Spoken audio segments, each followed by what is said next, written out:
Magandang hapon po sa ating lahat. Ito po ang Pastor Mike Digan ng The Baptist Hour, Hardin ng Panalangin. Tayo po ay nasa huling linggo, huling araw ng ating pagmiministeryo ng panalangin sa bawat isa. At makakasama naman po natin ang ating kaibigan, ang ating pong tapat na manggagawa, Brother Lester. Brother Lester, please, bati ka muna. Magandang salamat po, Pastor Mike. Magandang hapon po. Una po sa inyo at sa inyong pamilya. Salamat po sa pagmiministeryo at magandang hapon din po sa lahat ng ating taga-subaybay online. Amen. Nawa po ay magpalain tayo ng ating Panginoon ngayong hapong ito. Praise God. Mananalangin po muna tayo. At pagkatapos po nating manalangin, tayo po ay aawit ng isang himno. At pagkatapos po niyan ay magbabanggit na po tayo ng ating mga prayer requests at prayer concern po sa bawat isa. Magpadala lamang po kayo ng inyong mga prayer requests at tayo po ay maglilingkod sa bawat isa. Let us pray. Mapagpalang Diyos na makapangyarihan sa lahat, nagpapasalamat po ang bawat isa, ang inyong lingkod, ang bawat mananampalataya, ang aming mga kaibigan sa kalayaan po ng paglapit sa inyo. Kami po ay nananampalataya at sumasamba sa Diyos na hindi ginawa ng tao. Diyos na hindi inanyuan, kundi Diyos sa Espiritu at katotohanan, na siyang aming sinampalatayanan at binigyan kami ng katiyakan ng buhay na walang hanggan. Ito rin naman, Panginoon, ang aming mga panalangin sa aming mga kaibigan, sa aming mga mahal sa buhay, na magkaroon din po ng katiyakan ng buhay na walang hanggan pagkatapos po ng buhay dito sa lupa. I-bless po ninyo ang bawat isa, ang mga prayer requests, ang mga pasasalamat po, at maging ang pangangaral po ng inyong mensahe. Hawakan niyo po ang Brother Lester, maging special number, ang kabuuan po ng programa. Ang lahat po ng ito ay aming panalangin sa pangalan ng aming Panginoong Hesus. Amen at amen. Awit po muna tayo. All the way, my Savior leads me. Sabayan niyo po ako at namnamin po natin ang mensahe ng awit.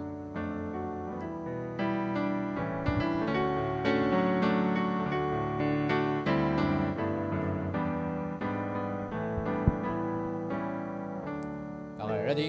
Go. All the way my Savior leads me. What have I to ask beside? Can I doubt His tender mercy, who through life has been my guide? Heavenly peace, divinest comfort, here by faith in Him to dwell. For I know whatever before me, Jesus knew it all things well. For I know whatever before me, Jesus knew it all things well. All the way my Savior leads me, cheers each winding path I tread. Give me grace forever. Fix the lead. Though my weary step may falter, and my soul athirst may be, gushing from the rock before me, lo, a spring of joy I see. Gushing from the rock before me, lo, a spring of joy I see. Last stanza. Oh, my Savior leads me, all the fullness of His love, perfect rest for me is in my Father's house. When my spirit clothed immortal wings, it fly to realms of day. This my song through endless ages, Jesus led me all the way. This my song through endless ages, lead me all the way. All the way, my Savior leads me.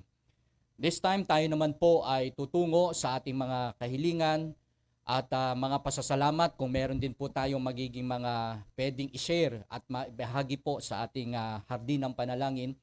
At this time, ibibigay na po natin ang ating kabuuan ng programa kay Brother Lester. Please, Brother. Maraming salamat po, Pastor Mike.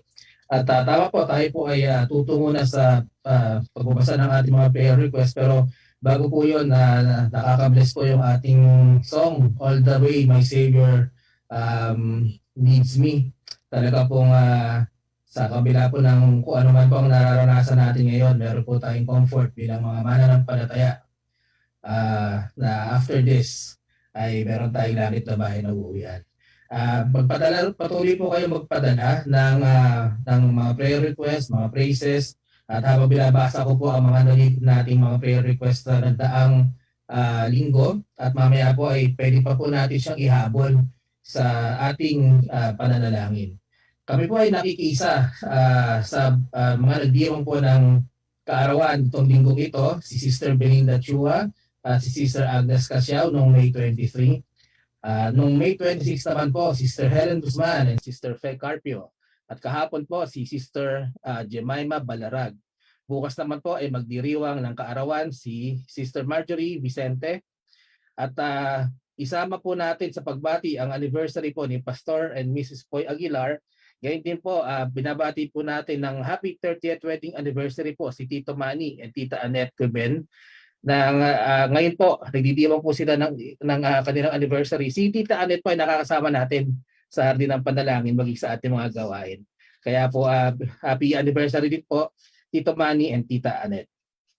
At ito po, sila po ay taga Quezon, Timonan, Quezon. Praises po for Preacher June Siapno. Siya po ay papunta na ng China at para po makasampa na sa barko. Praise the Lord po. And from Sister Chai, praises po for the negative swab test ng kanyang result of her parents, ni Tita Malu and Tito Ed Pacheco. Amen po. And then praises din po for God's blessings ng health and provisions sa amin po, sa pamilya po namin. At nagpapasalamat din po tayo na napalitaan natin na dinismiss ng Supreme Court ang same-sex marriage. Alam naman po natin na hindi po ito sa ating pananampalataya ay hindi po natin hindi natin tinatanggap po itong mga ganito. At patuloy po sa prayer request from Sister Carlota, makabalik na po ang gawain sa salangin, makabalik na po ang gawain sa silangan. Opo, kami rin po ay namimiss na po namin ang gawain sa silangan at ang mga kapatiran po. Prayer po for pastor and family's good health. Ang provision po ng ating Panginoon sa ministry ng family, lalo na po sa kanilang papa na si Brother Wilson. Pag-iingat po sa pagtitinda at magkaroon sila ng pwesto po sa pagtitinda ng merienda. Nagpapasalamat din po sila sa extra blessing na meron na pong gadget and connection for the ministry and school requirements. Amen.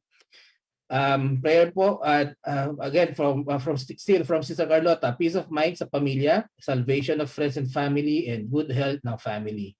Ako po, ang inyong lingkod ay pinagpe-pray po ako po ang continued propagation of God's word through His ministries sa ating pong mga online, maging sa mga local churches po natin. Patuloy ko pong pinapanalangin ang salvation ng mga loved ones, mga mahal namin sa buhay, ang Yabut and Villamin families, at nagpe-pray din po tayo ng wisdom galing po sa Panginoon. From Sister Rosa Belen, kanya pong pinagpe-pray ang good health po ng buong pamilya, maging si Mama Yoli, ang kanilang water connection, at ang kanilang pong financial needs. And we're praying also for Brother JB and his relatives para po sa swab test at maka-recover po ang kanilang mga relatives. From Sister Ami Kayabyab, prayers for May Aguilar Anave, na suffering po siya from anaplastic cancer. Nawa po ipagalingin siya ng Panginoon at bigay na rin po ng provisions ng Panginoon para sa kanilang financial needs. At prayers po for Pastor Mark for negative swab test result. Siya po ay magta-travel sa Qatar para sa ministry po ng ating Panginoon, at siya rin po ang tutulong sa kapatid ni Sister Ami at sa iba pang member sa Qatar. Amen po. Nawa po ay pagpalain kayo at i-guide kayo ng ating Panginoon. And then prayer for Mrs. Infante, isa po siyang parent po to ng ating Blessed Hope Christian Academy. Pinapasama po niya sa prayer si Doris Rubio. Siya po ay mother ng kanyang kapatid na si Naomi. Siya po ay mag-undergo ng laparoscopic procedure dahil po sa pamamaga ng gallbladder. Siya po ay kasalukuyang nasa Capital Medical Hospital at tayo po ay pinapanalangin po natin ang provisions at pagpapagaling ng Panginoon sa kanya. And from Pastor Leo Desinal po, panalangin po para sa kanyang mother-in-law na merong fracture sa kanyang femur. Ito po ay nangangailangan ng immediate surgery at sa ating nabalitaan, siya po ata ay bumagsak kaya po nabalian ng kanyang buto. Nawa po ay patuloy natin ipanalangin ang kanyang mother-in-law para sa procedure, sa immediate surgery at sa recovery. Patuloy po natin ipanalangin ang ating mga kapatirang may sakit, sina Pastor Ferdy Marasigan, si Preacher Henry Olivar, si Nanay Lily Fernandez para po sa kanyang recovery, sa kanyang operation. Si Sister Rina La Rosa, Pastor Romy Ube and family, and si Dr. Estanislao and family. At sa oras po na ito, kami po ay lubos na nakikiramay sa pamilya po ni Pastor Joseph Guzman para dahil po ang kanya pong ama ay nasa Panginoon na, at sa family po ni Pastor Emmanuel Yanga. Patuloy po nating ipanalangin ang project po ni Pastor John Palye, ang construction po ng kanilang church mission, church building. Malapit na po itong matapos sa biyaya po ng Panginoon. Maging sina Pastor Gerard and Ma'am Jenny Rapisa sa Antique. Patuloy po natin ipanalangin ang magkaroon po sila ng property, church property po. At ang paghahanda po ng Blessed Hope Christian Academy para sa annual recognition, graduation, and moving up, ito po ay sa Lunes na, May 31. Ito po ay gaganapin sa Facebook Live.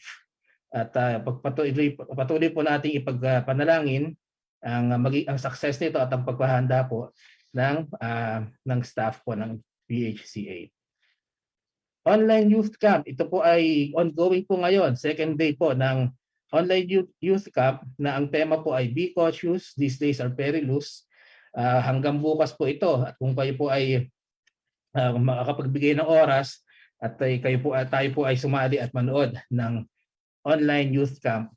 Ito po ay, kung hindi po ako nagkakamali, ito ay sa Pampanga. Ito sa Church Bible Baptist Temple po sa Pampanga. Patuloy po natin ipanalangin ng ating mga online services. Ang Feasting on the Divine Verses with Bishop De Vega, Hope Goes On with Pastor Jess Marasigan, Kape with Pastor Ewell Valdevilla, ang Salita po ng Buhay, BHBC Tanay, na pinangungunahan po ni Pastor Greg Peralta, Pastor Jojo Paranan at Pastor Roldan de los Santos.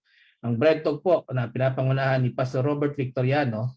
Ang online Bible study po ng VFBC Muntinlupa, LWBC Caloocan, na pinangungunahan po ni Pastor Joseph Guzman. Of Word and of Prayer po na pinangungunahan ni Pastor Neil Kekep. At ang Zooming the Bible ng MIBC Silangan. Ito po, ang susunod po nating session ay sa June 4, 7:30 po ng gabi. At kung kayo po ay nais na sumali sa amin, ipadala lang po kayo ng mensahe sa amin at bibigyan namin sa inyo ang link po sa Zoom.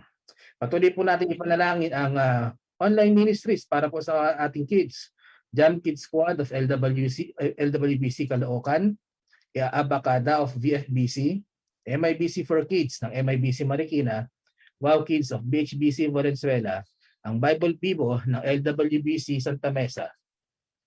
At patuloy din po natin ipanalangin ang ating mga pastor. At ito po ay nasa inyong screen. Makikita niyo po ang ating mga pinapanalangin, mga online services, mga pastor, ang mga pamilya po ng pastor. Especially po, syempre, ang ating pastor, si Pastor Mike Digan and his family. Patuloy na po silang bigyan ng kalakasan, biyaya, at pagpapala po ng Panginoon. Patuloy din po natin ipanalangin, of course, ang MIBC Silangan members na patuloy na sumusuporta po sa ating mga gawain. At ang mga brethren po natin abroad, sina Preacher Gary Chua and family, sa UK, sa USA, sina Brother Joey and Sister Alma Diga ng UK, Sister Ami Cayabyab and family from Spain, Sister Marjorie Vicente ng Kingdom of Saudi Arabia. At patuloy din po natin ipanalangin ang ating mga frontliners from the USA, sina Sister Shalom, Brother Gami, Sister Nicole, Brother Marvin, Brother Noel, Sister Marisha, and Sister Eva. And from the Philippines, Sister Joyce, Sister Shalin, si Brother Patrick, and Sister Winnie of LWBC. Ang ating mga frontliners po from Africa, si Brother Emil, and from Canada, si Brother BJ and Sister Mate Villamil. Especially po ngayon na si Sister Mate po ay purihin po ang Panginoon, siya ay natanggap bilang isang paramedic po. Pero dahil po doon, sila po ay magkakalayo po na ni Brother BJ at patuloy po natin ipanalangin ang guidance and provisions ng Panginoon sa mag-asawang ito. Huwag po natin kalimutang ipag-pray ang ating mga elders and senior citizens at ang ating mga widows and widowers na patuloy silang biyayaan at yung comfort ng ating Panginoon sa araw-araw. At patuloy natin ipanalangin ang ating bansa sa gitna ng pandemya, bigyan ng wisdom ang ating mga leaders ng government mula sa presidente hanggang sa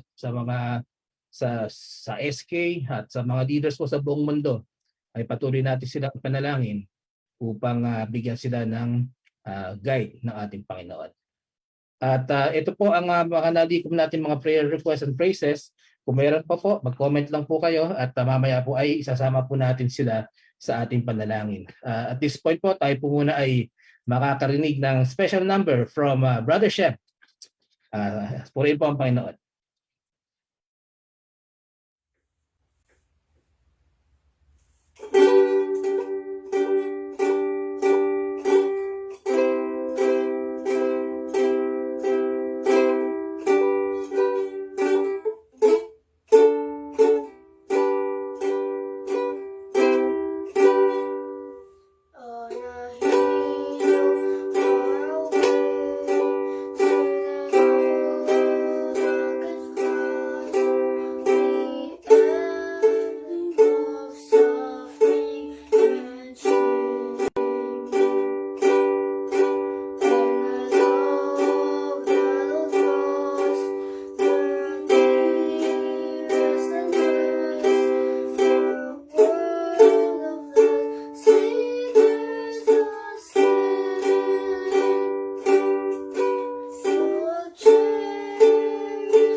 Maraming salamat, Brother Shem. At nakakatuwa po ang ating mga kids.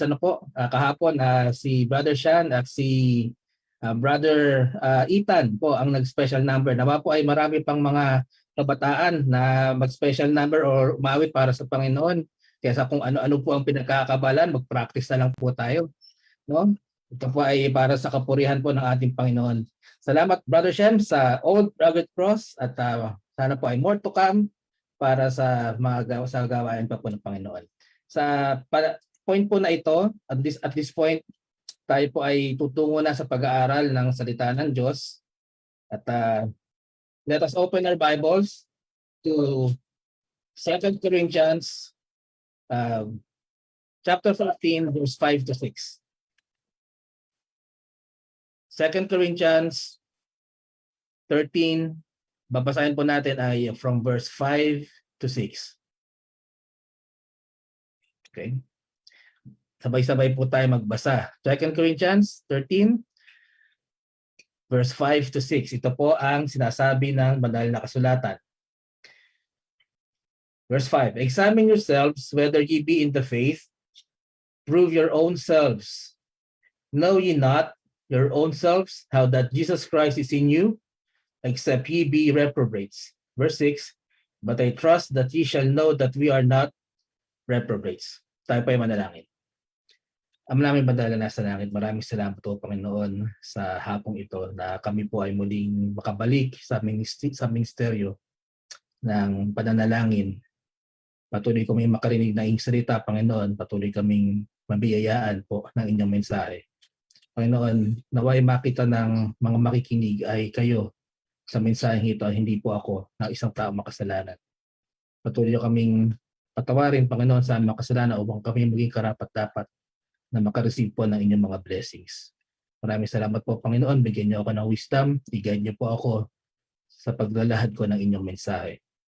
Ito po ang aking dalangin sa pangalan po ni Jesus. Amen. Amen. Examine yourselves whether ye be in the faith.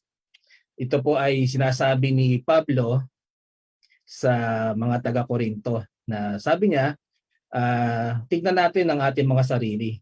Tapos i-test natin ang ating mga sarili kung tayo ba ay nasa pananampalataya. Usually, kapag tayo po ay lalabas ng bahay nung wala pong pandemya, kung tayo po ay mamamasyal, ang una nating tinitignan bago tayo lumabas ng bahay ay kung maayos ba ang ating itsura. Maayos ba ang ating kasuotan? Akma po ba ang ating kasuotan sa ating pupuntahan? At physically, ang pagka sinabing examine yourself, usually ang naiisip natin is more of physical eh. Ito ba, may sakit ka ba? Healthy ka ba? Ayos ba yung pangangatawan mo? Pero dito po sa ating nabasa, ang sinasabi po ni Pablo, let us examine ourselves. Ang tinutukoy po niya dito ay bilang mananampalataya, kamusta tayo? Dalawa po ang tinutukoy dito. Dalawang puntos po ang makikita natin sa binasa nating talata. Ang una po ay, examine yourselves, is Jesus Christ in you?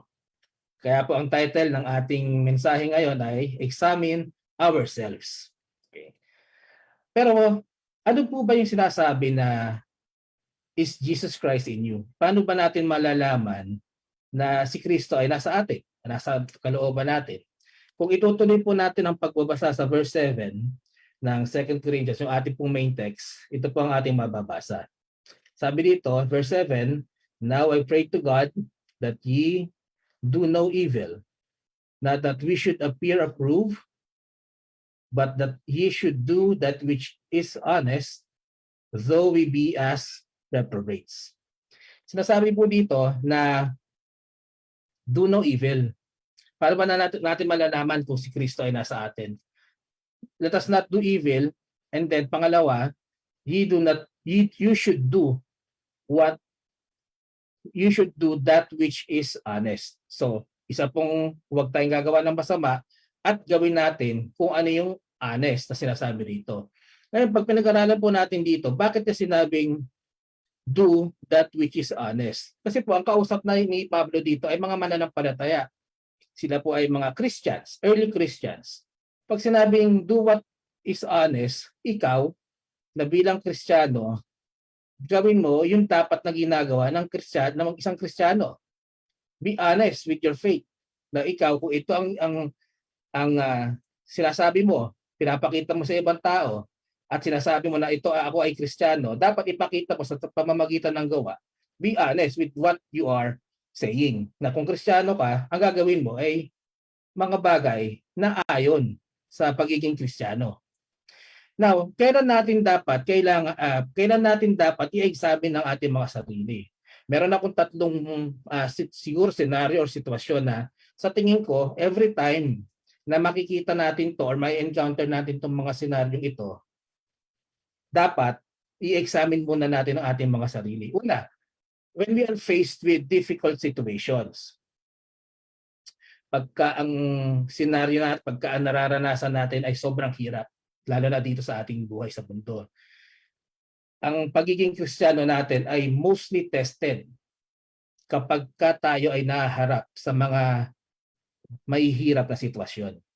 For example, pandemya, maraming nawalan ng trabaho. Marami sa atin ngayon walang pera. Pero ang bayarin sa kuryente hindi nawawala. Ang bayarin sa tubig hindi nawawala. Ang bayarin sa pagkain hindi nawawala. So, this is a difficult situation for most of us. Diba? At bilang Kristiyano, sa matetest dito kung ano yung magiging susunod na hakbang mo. Isa pa, kapag meron tayong di pagkakaunawaan sa loved ones, sa pamilya, kung may conflict ka sa co-workers mo, sa church members mo, dito natetest din pagiging Kristiyano mo. Dapat,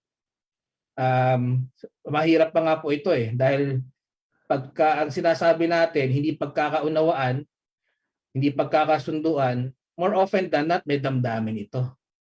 At minsan, sa pagiging emotional natin, minsan nagiging impulsive tayo sa ating mga kinikilos, sa ating mga iniisip. Kaya dapat, bilang mga Kristiyano, magkaroon tayo ng self-control ba? Na okay, ito yung sitwasyon, ito yung nangyari sa akin, ito yung mga ginawa sa akin, ano yung next step ko? Huwag tayo maging impulsive. Kasi usually, pag ganun po pag nagiging impulsive yung nagiging reaction natin, bandang huli pinagsisisihan natin ito At bilang mga mananampalataya, yun nga po, i-examine natin ang ating mga sarili para malaman natin kung ano po ba ang dapat na gawin natin sa mga ganitong sitwasyon. Isa pa pong scenario, pagka ang ating health ay nag-deteriorate, pagka may sakit na tayo, lumala yung mga sakit natin, at kapag po ang sakit mo ay masakit. Katulad po ng gout, ako po ay best friend ko po yan Ang gout, pagka ako po ay nagkaka-gout, may sakit na ako, masakit pa yung sakit ko. At talaga naman po nakakainit ng ulo yan.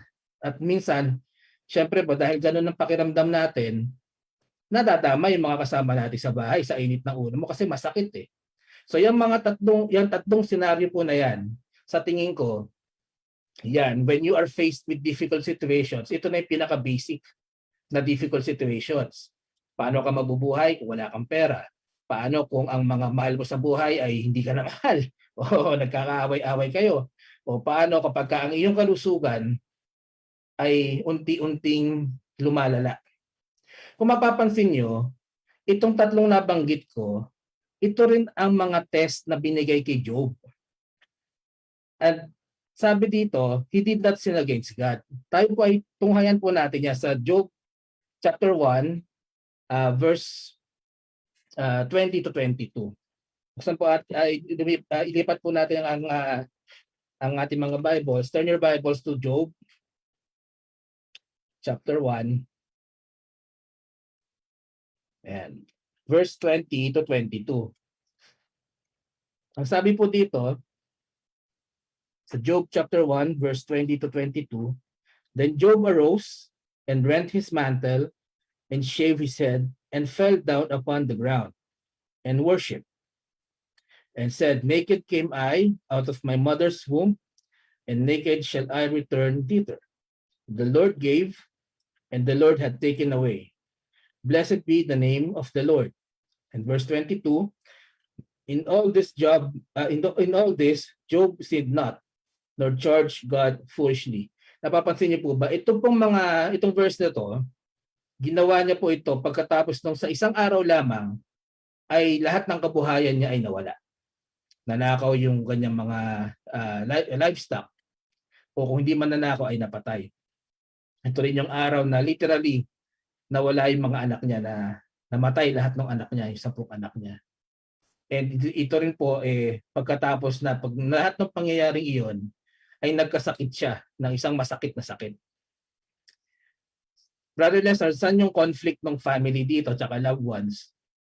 So, nawala yung kanyang kabuhayan. Yun yung una kong example. Wala ka ng pambayad, wala ka ng paano ka mabubuhay.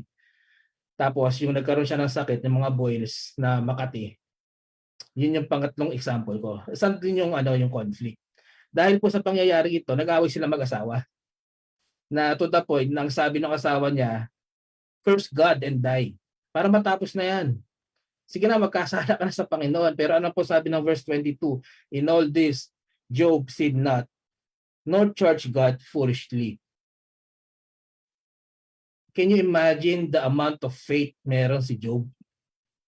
Na during these times na nangyayari sa kanya to, na ang sabi dito, he did not charge God foolishly. Tayo minsan makaranas tayo ng konting inconvenience. Ano ba yan? Naghahanap na agad tayo ng masisisi. And worst case scenario, kapag ganito kahirap na, minsan ang namumutawi pa sa ating mga bibig, pinabayaan na ba ako ng Diyos? Pero si Job po, he did not charge God foolishly. Oh, what faith Job has. Kaya pala siya nandito sa Bible para maging example po ng bawat mananampalataya. So ang una po, kailan natin kailangan i-examine yung ating mga sarili? Number one, when we are facing with difficult situations. At number two, when we are making important decisions. Yung itong pangalawa naman po ay mga choices natin sa buhay. Nung bata pa po ako diyan sa bayan, pag napapadaan ako, meron ako nakikita na Rotary Club. Tapos lagi ko nakikita yung four-way test. Doon po sa mga kaedaran ko, maaring naalala nyo to. Ang four-way test ay, is it the truth?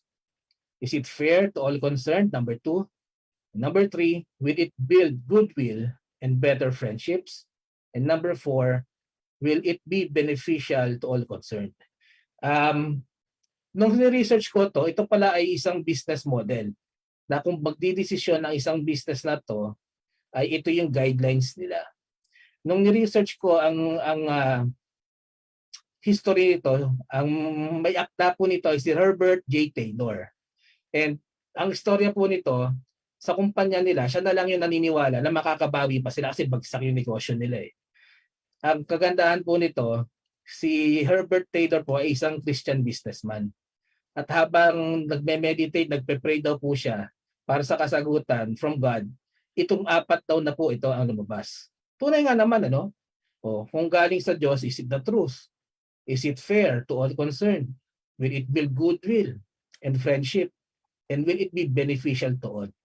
Sabi nga nung text na binasa natin kanina, do no evil. And these are not evil. Diba? Yun din ang nare-reflect ito eh. Doing no evil and appearing approved. Pag iniisip nyo ito, ano ba itong mga guidelines na to? Lahat po ito ay para sa mabuting kapakanan ng bawat isa. Kaya lang, hindi ko alam bakit nagkaroon pa siya ng 4 na guidelines. Ang Biblia binibigay 2 na nga lang eh. Hindi ko alam kung bakit pinarami pa niya. Bakit hindi mo na lang sabihin na, okay, for every decision that I will make, is it evil o hindi?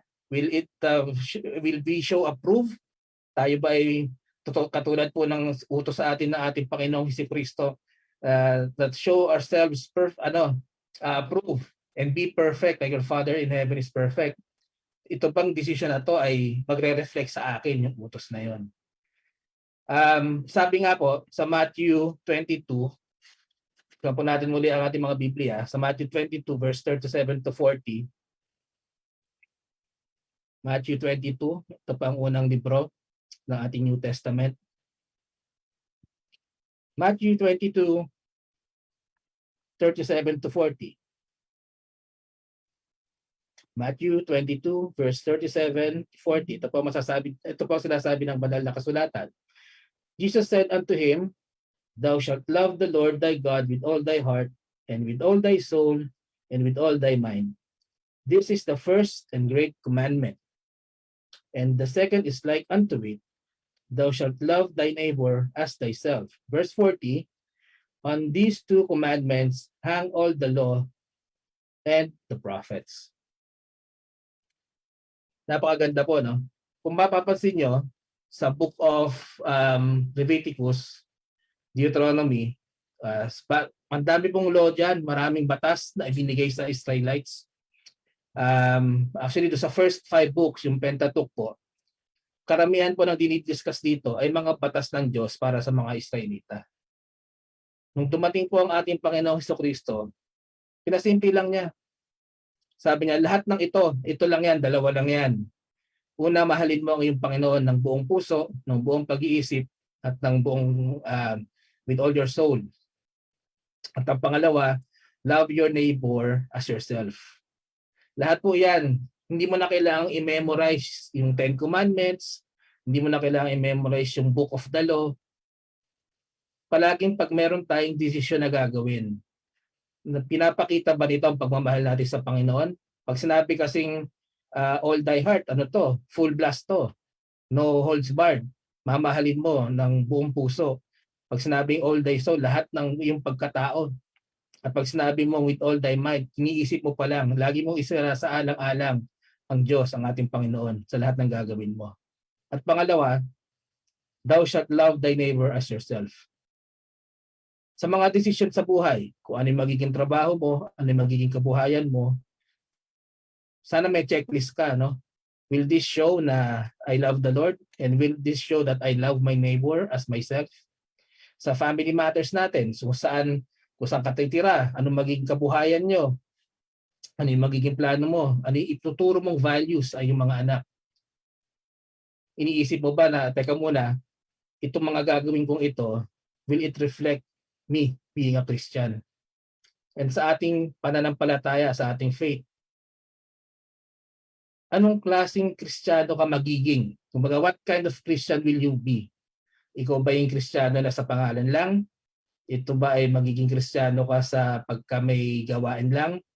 Yung mga ganun po, dapat sa pagdidesisyon kung anong klaseng paano natin i-express yung ating pananampalataya, isinasaalang-alang natin itong 2 commandment na to.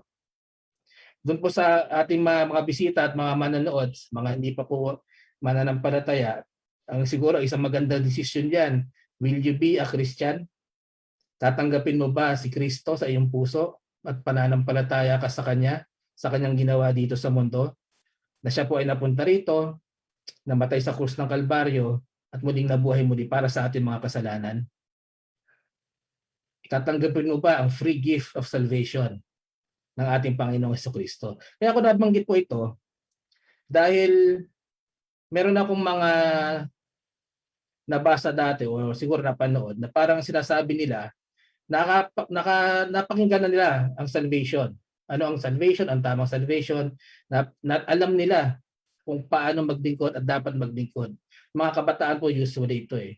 Kaya lang minsan sinasabi nila, halimbawa, sasabihin nila na bata pa naman ako eh, saka ko naiintindihin yan.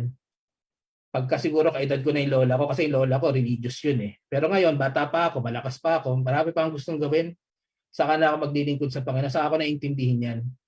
Ang problema po doon, may expiration date ang offer po ng ating Panginoon.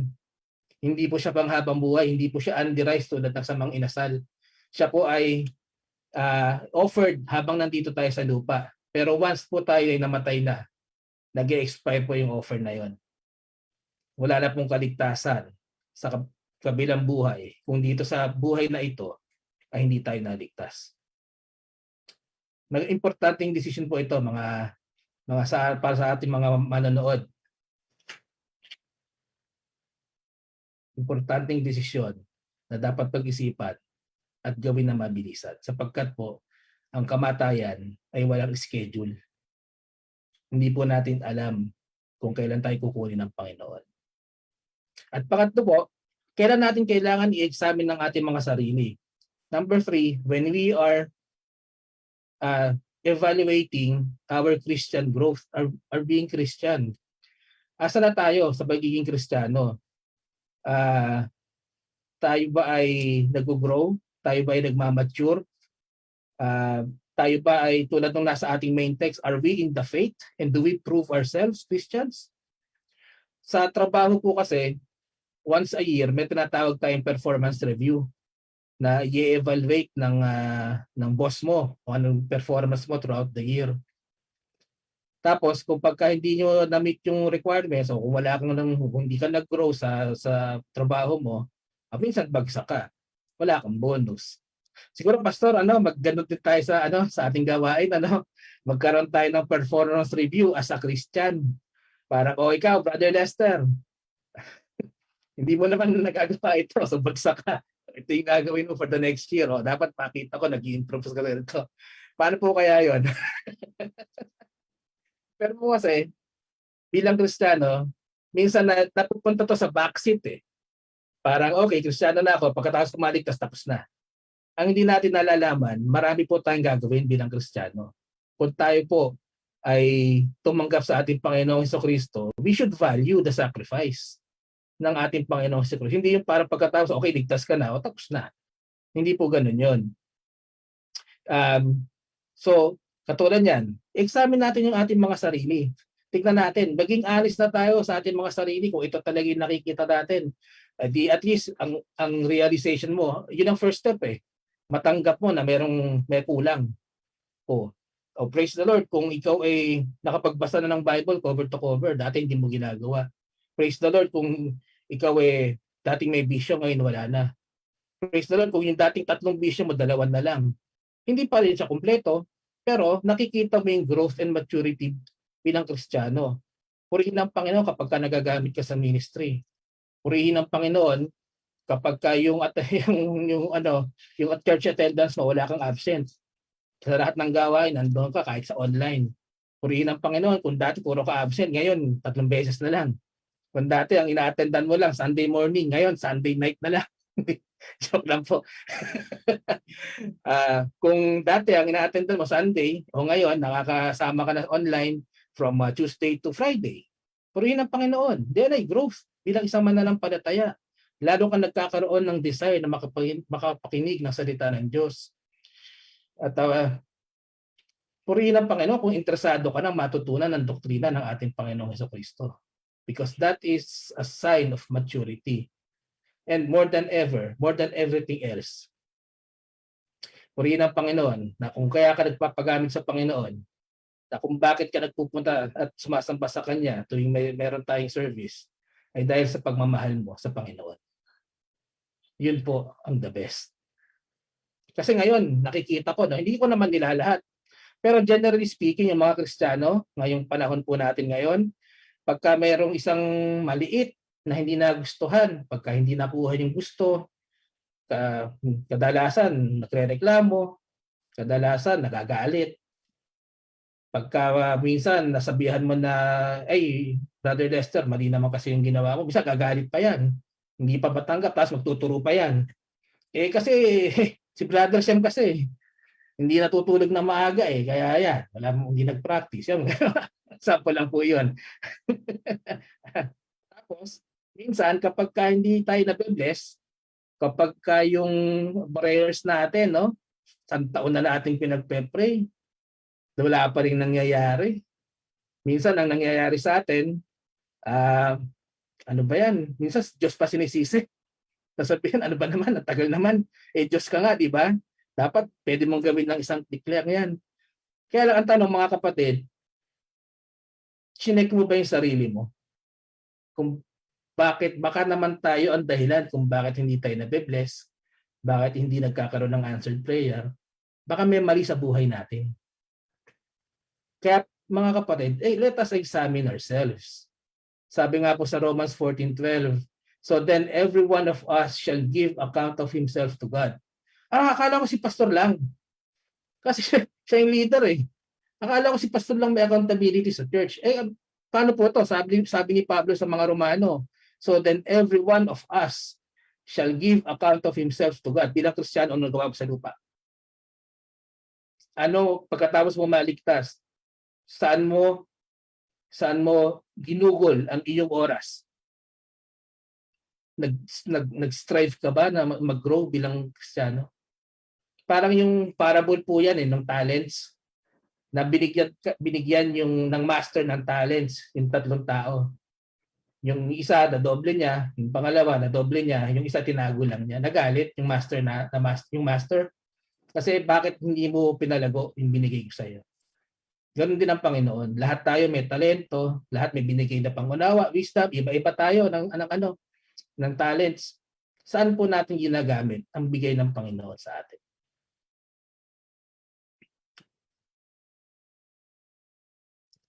Kaya nga po minsan pagka yung hindi natin alam ang gagawin, maganda tanong natin, okay, kung si Kristo nandito sa lupa at ito yung nangyari sa kanya, ano kayang gagawin niya? At yun po ang magandang gawing role model. Kung ano yung gagawin ni Kristo, kaya nga po tayo Kristiyano kung anong gagawin niya sa ganung pagkakataon, yun po ang dapat natin gawin. Ano po ang problema? Ang problema, hindi natin alam kung ano yung mga ginawa ni Kristo sa lupa. Dahil pagkatapos natin marinig, mabasa na okay, namatay siya, pinapos sa krus, nabuhay muli. Yung 20 chapters bago yung account na yun, hindi naman natin binasa. So paano natin malalaman kung ano yung tamang gawin? Kung hindi natin alam, kung hindi tayo nagbasa, kung hindi tayo nakinig, kung wala tayong gana na matutunan ito. Siguro oras na po mga kapatid na tignan natin ang ating mga sarili kasi baka tayo yung may problema. Sana makita natin na ang Panginoon nabubuhay sa atin. Nakikita ng ibang tao ang Panginoon sa atin.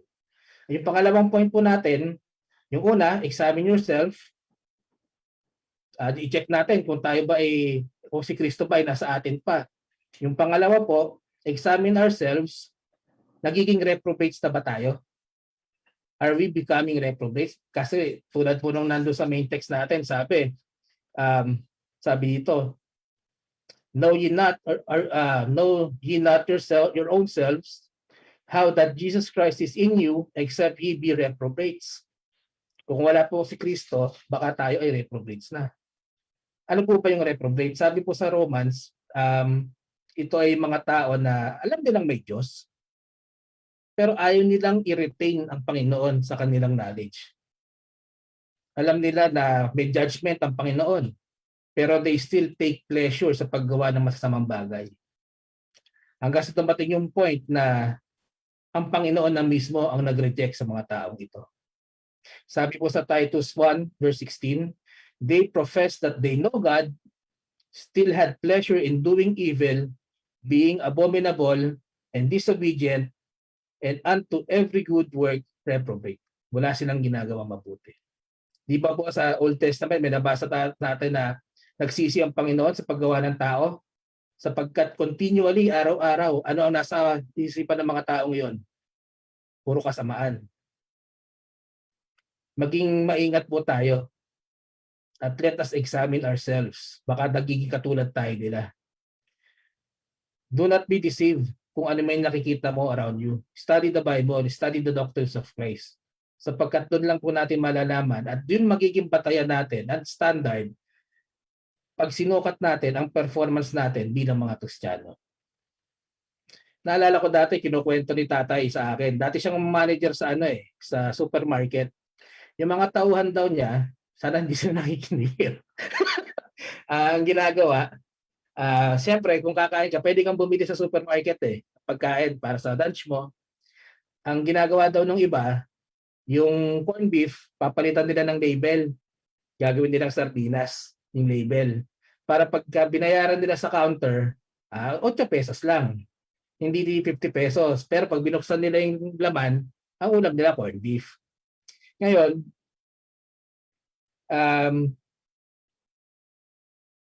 sana po, bilang mga Kristiyano, kung ang label natin sa sarili natin ay mga Kristiyano, hindi lang sana panlabas. Sana po, pag binuksan tayo, ang laman ng ating mga puso, ating mga isipan, ay pagsunod natin sa example po ni Kristo, ang pagsunod natin kay Kristo. Po. Mas maganda sana kung ang label ay imported corned beef, tapos pag binuksan mo yung lata, ang laman, imported corned beef talaga. Baka kasi mamaya ang label, corned beef, pero ang laman, sardinas, panis pa. Kaya mga Kristiyano, kung tayo po ay nagpo-profess, pinapakita natin, nagsisimba tayo, nag-share tayo, sana sa gawain din po natin, makita din, higit nilang makita si Kristo sa atin. Kung hindi po, otherwise, kung hindi ganon, niloloko po natin ang ating mga sarili. Tayo po ay mananalangin na. Meron po bang mga humabol na panalangin? Wala po. Samahan niyo po ako sa pananalangin at ang listahan po ng ating mga prayer concerns and request ay makikita po natin sa screen. Kung meron po kayong isa o dalawa na maaalala, makikita, samahan niyo po ako at sa pananalangin sa ating sa mga ating online na gawain, sa mga brethren natin abroad at sa mga iba pang prayer request. Manalangin po tayo. Ama naming banal na makapangyarihan sa lahat sa langit. Maraming salamat po, Panginoon, sa hapon ito. Salamat po sa inyong mensahe. Salamat po sa rebuke, Panginoon. Salamat sa pagpapaalala. Purihin po ang inyong pangalan, Panginoon. At nawa po, Panginoon, na hindi niyo makita ang aming mga kasalanan sa aming paglapit sa inyo ng mga panalangin ng aming mga kapatiran. Panginoon, pinupuri ka namin po sa buhay ni na Sister Belinda Chua and Sister Agnes Casiao, Sister Helen Guzman at Sister Fe Carpio. Purihin po kayo sa buhay ni Sister Jemima Balarag at Sister Marjorie Vicente. Sila po ay mga nagdiwang ng kanilang mga birthday ngayong linggong ito. Salamat din po, Panginoon, sa patuloy niyong pag-guide sa pagsasama ni Pastor and Mrs. Poy Aguilar at ni Mr. Manny and Mrs. Annette Kiben sa kanilang 30th anniversary, sa kanilang mga anniversaries, Panginoon. Patuloy niyo silang pagyamanin, patuloy niyong bigyan ng wisdom ang kanilang married life, Panginoon, at maging pagpapala po sila, maging example sa ibang mga Kristiyano na mayroon na pong mga asawa. Panginoon, maraming salamat po sapagkat si Preacher June Siap na po ay papunta na ng China para pakakit ng barko. Patuloy niyo po siyang ingatan, Panginoon, sa kanyang trabaho. Ang guidance po at pag-iingat ay ibigay niyo sa kanya maging ang wisdom, Panginoon, kung magawa niya ang kanyang trabaho ng kalugod-lugod po sa inyo. Maraming salamat po na ang parents po ni Sister Chai na si Tita Malu and Tito Ed ay nag-negative na po sa swab test, sa mga resulta po ng swab test nila. Patuloy niyo silang alagaan sa kanilang recovery, Panginoon. Panginoon, salamat po sa blessings niyo sa aming health at sa blessings and provisions po na kahit kailan, Panginoon, na hindi po kayo nagkulang sa amin. Salamat po, Panginoon, sapagkat ang kapangyarihan niyo pa rin po ang nakikita namin sa currently na hindi po in-approve ng Supreme Court of Same-Sex Marriage. Panginoon, maraming salamat po sapagkat dito nakikita namin na ang inyong kalooban pa rin po ang nasusunod. Panginoon, nilalapit namin na si Sister Carlota ang kanyang panalangin na makabalik na ang gawain sa silangan, Panginoon. At sa pagbabalik po namin, sa pagbalik po namin sa lugar ng aming sambahan, ay patuloy kami ingatan, Panginoon, na hindi kami mahawa sa anumang sakit. Makapagpatuloy kami ng fellowship na walang inaalala, Panginoon. Napanalangin din po namin ng good health, Panginoon, at provisions, maging ang blessings po sa aming pastor, sa kanyang pamilya. Maging ang provision niyo, Panginoon, sa ministry, pati po sa buhay ni Brother Wilson, Panginoon. Patuloy niyo pong pagpalain si Brother Wilson, patuloy siyang bigyan ng wisdom, Panginoon. Bigyan siya ng kalakasan na mainit niya po ang kanyang pamilya. Tubog po sa inyong ministry, Panginoon. Salamat po sa extra blessings na binibigay niyo sa pamilyang ito, sa mga gadgets and connections, Panginoon, upang sila po ay maka-attend sa ating online ministries. Salamat din po, Panginoon, at bigyan niyo po sila ng peace of mind. Bigyan niyo rin po, Panginoon, kaawaan niyo ang aming mga kapamilya, ang mga kapamilya, at iligtas po sila. Salamat din po, Panginoon, at pinapadalangin din po namin ang good health po ng bawat isa sa pamilya Belen. Panginoon, ang aking dalangin ay yung patuloy na paglaganap ng inyong salita. Makaabot po kami ng maraming mga tao na makilala po nila kayo, Panginoon, sa pamamagitan po ng mga ministries ng mga churches, be it online o kahit po sa mga local churches, Panginoon. Napadalangin ko, Panginoon, ang kaligtasan ng aking mga mahal sa buhay. Ang iabot ng Villanueva families, Panginoon. Panginoon, bigyan niyo rin po ako ng wisdom. Magamit niyo po ako sa inyong gawain. Panginoon, patuloy na nilalapit ni Sister Rosa Belen po ang good health po Nananalangin po siya sa good health para sa kanyang pamilya. Higit sa lahat po si Mama Yoli, Panginoon. Nawa po magkaroon na rin po sila ng water connection upang hindi na po sila mahirapan sa kanilang tubig. Maging ang provisions niyo para sa kanilang financial needs. Panginoon, dadalangin din po namin si Brother JB at ang kanyang mga relatives sa mga kanilang mga swab test, Panginoon. Maging ang recovery ng sambahayang ito. Patuloy pagpalain, pagalingin, at kayo po humawak sa mga gamot na inyong gagamitin sa pagpapagaling ng pamilyang ito. Nilalapit po ni Sister Ami kayo, Panginoon, kami dinadalangin po namin si May Aguilar po, Panginoon, sapagkat siya po ay may anaplastic cancer. Panginoon, kayo po humawak sa kanya, pagilingin po siya, maging ang provisions po ninyo, Panginoon, ay kanyang masumpungan sa difficult time po na ito. Dalangin din po namin si Pastor Mark na magkaroon ng negative result sa kanyang swab test. Siya po ay pupunta sa Qatar para sa inyong gawain, Panginoon. Punuin po siya ng wisdom. Punuin niyo po siya ng katatagan, Panginoon, para sa inyong misyon sa Qatar. At marami pong mga kaluluwang maligtas. Makapag-ministeryo din po siya na makapatiran sa Qatar. Dalangin din po namin si Mrs. Infante po, Panginoon, na maisama at ang pagpapagaling po kay Doris Rubio. Siya po ay mag-undergo ng laparoscopic procedure, Panginoon, sapagkat sa mayroon pang mag-aabay ng gallbladder. Panginoon, nawakan niyo po siya, bigyan niyo po ng katatagan ng kanyang katawan, Panginoon, kagalingan. At maging ang mga provisions na kakailanganin upang sa patuloy po niyang recovery. Panginoon, dinadalangin din po namin ang mother-in-law ni Pastor Leo Disinal na siya po ay natumban, nagkaroon ng leg fracture, Panginoon. Kakailanganin po ng immediate surgery, Panginoon, nawa po na magkaroon ng slot sa mga hospital, magkaroon ng availability ang mga doktor, Panginoon, upang matignan ka ito ng bilisan. At hawakan niyo po ang mga taong gagamitin niyo sa procedure na gagawin po nila. Patuloy namin, Panginoon, pinadalangin, inalapit sa inyo para po sa kagalingan ng aming mga kapatiran, si Pastor Ferdy Marasigan, si Preacher Henry Olivar, maging si Nanay Nini Fernandez, Panginoon, si Sister Rina La Rosa, si Pastor Robbie Cube, and si Dr. Estanislao at families.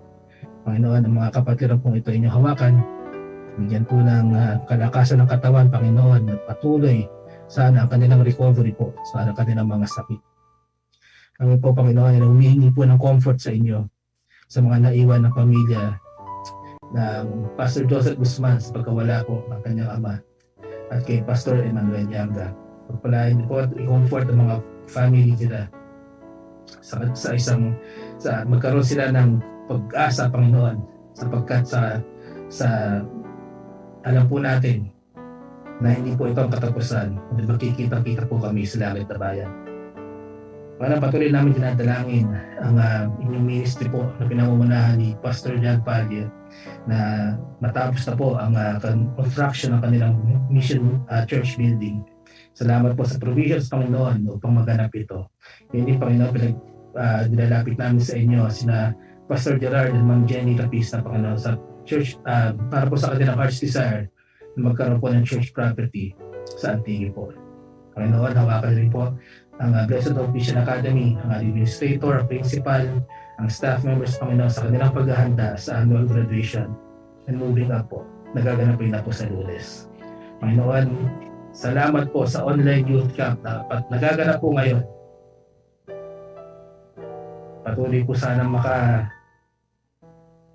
patuloy pong makaabot sa maraming tao ang online youth camp po na ito. Panginoon, pagpalaan niyo po ang bawat na umattend, ang bawat nakinig at gamitin niyo po sa inyong ministry. Panginoon, patuloy namin pinapanalangin ang mga online services na patuloy niyong bibigyan ng provisions, Panginoon, ng bawat online ministry, ang mga church ministries para sa equipment, Panginoon, sa mga pangangailangan teknikal, sa mga pangangailangan pinansyal, Panginoon, upang lalong mapalawig ang inyong mga salita, Panginoon. Dalangin ko rin po, Panginoon, mga pastor, mga pamilya po nila, pati na mga gawain. Ang aming po pastor na si Pastor Mike, bigyan po siya ng wisdom, Panginoon, kalusugan at provisions, maging ang kanyang pamilya. Ang mga members po ng MIBC Sinangan, maging ang bawat nanonood sa amin at sumusubaybay sa aming mga gawain, Panginoon, ipagpalain niyo rin po. Panginoon, nilalapit din namin sa inyo ang aming mga elders, Panginoon, na Patuloy niyong bibigyan ng kalakasan, ng comfort sa buhay. Provisions, Panginoon. Patuloy niyong iingatan. Kaya maraming salamat. Sa maging aming mga kapatid at abroad, Panginoon, ay inyong hawakan. Lagi niyong iingatan, Panginoon. At lagi niyong gagabayin, Panginoon. Maraming salamat po, Panginoon. Patuloy niyong hawakan ang buong mundo, ang aming leaders, ang aming bansa. Na matapos na rin po ang pandemya ito. Maraming salamat po sa inyo po namin binabalik ang kapurihan at kalulatian. Sa pangalan po ng aming Panginoong si Jesus. Amen at amen. Amen. Praise God. Amen po.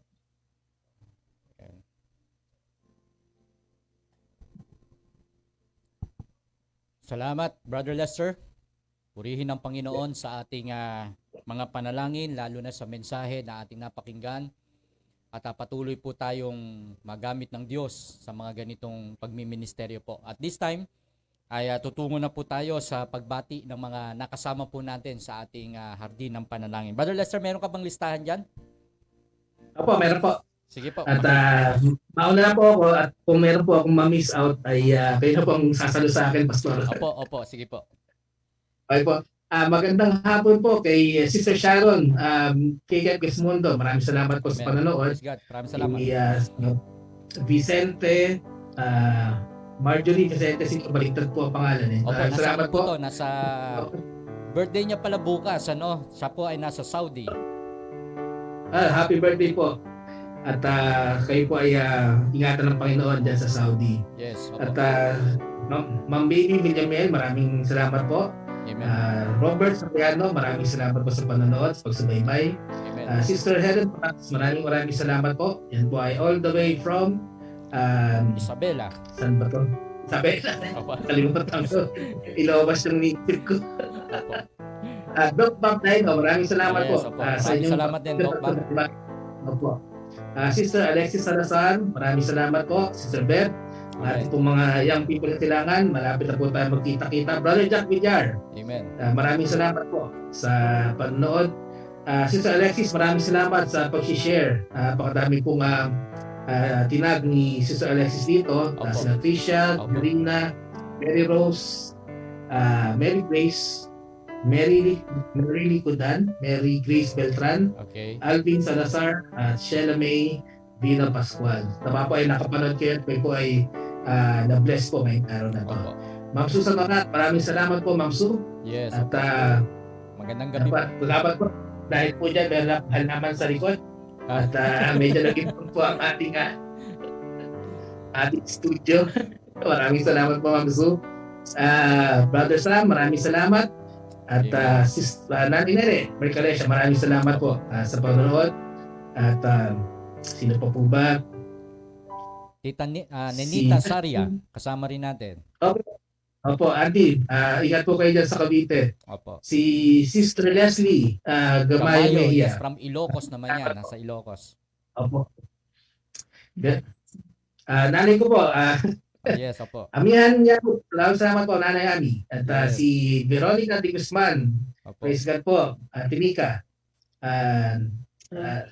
Sister Carlota de Belen, maraming salamat po. Praise God. At Belen family po ay nanonood, kasama po nila. Amen. Si Nanay Tita Edith Santos, maraming salamat po. Brother John Midigan, maraming salamat po sa pagsubaybay. From UK. At from the UK, Now Milka Montero, maraming salamat po. Amen. Si Sister Ami Kayabia, maraming salamat po sa panonood. Maraming salamat din po. From Barcelona, Spain. Opo, at nakulang po. And we are also watching with Shem. May special number pa yan. Sana makapaganda ka pa. Amen. Para sa Sunday. At Ma'am Joyce, maraming salamat po sa panonood at pagsubaybay. Yun po ang nasa akin, Pastor. Baka meron po ako nakalimutan. Yes, opo. Tama. Nabanggit po lahat. Ang galing. Walang lumabas. Ay, si Robert Soriano. Sister Sherilyn Digan po. Opo. Sherilyn Digan also from Canamba. Nakasama rin natin. Valdez. Robert Soriano din po. Kung hindi ko po nabanggit kanina. Okay. Opo. Kompleto. Okay Ayan. Glory Santos, nandito nanonood din po. Maraming salamat po sa inyong pagsubaybay. Amen. Maraming salamat po sa inyo. At ang ating programa po ng The Baptist Hour ay babalik po uli sa Tuesday. At tayo po ay patuloy na magtiwala po sa nagagawa at kapangyarihan ng panalangin. Ito po ang Pastor Mike Digan at kasama po natin ang Brother Lester via FB Live via Zoom. At patuloy po tayong magtiwala at kumapit lamang sa ating Panginoon. Magandang gabi po sa inyo lahat. Brother Lester, please. Praise God po. Magandang gabi po sa inyo lahat at nawa po ay makasama namin kayo ulit sa susunod po natin na pagkasama-sama sa Hardin ng Panalangin. Amen. God bless you. Good night. God bless po.